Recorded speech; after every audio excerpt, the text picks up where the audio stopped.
বর্তমানে অনলাইন জগতে সবাই কাটসাট ভিডিওগুলোকে অনেকজনে বিশ্বাস করে ফেলে, কারণ তারা মনে করে যে হ্যাঁ সত্যিই বলেছে।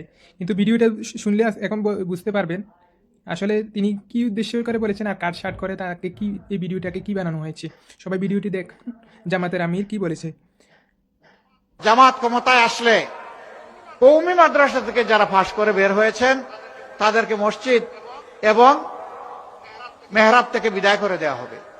জামাত ক্ষমতায় আসলে নাকি মসজিদ এবং মেহরাজ থেকে তাদেরকে বিদায় বিদায় করে দেওয়া হবে, মানে কমি মাদ্রাসাগুলো বন্ধ করে দেওয়া হবে, একটা গ্রুপ বলতেছে।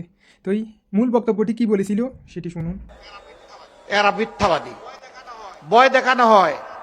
জামাত ক্ষমতায় আসলে কওমি মাদ্রাসা থেকে যারা ফাঁস করে বের হয়েছেন তাদেরকে মসজিদ এবং মেহরাব থেকে বিদায় করে দেওয়া হবে। এরা মিথ্যাবাদী, এরা মিথ্যাবাদী।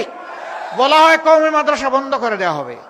আমি আল্লাহকে সাক্ষী রেখে আপনাদেরকে সাক্ষী রেখে বলছি, কওমি মাদ্রাসা আমাদের কলিজা, কওমি মাদ্রাসা আমাদের হৃদয়। ইসলামী শিক্ষাটা তারাই এখন ধরে রেখেছেন। তো আপনি আপনার মন্তব্যটি অবশ্যই কমেন্টে জানাবেন।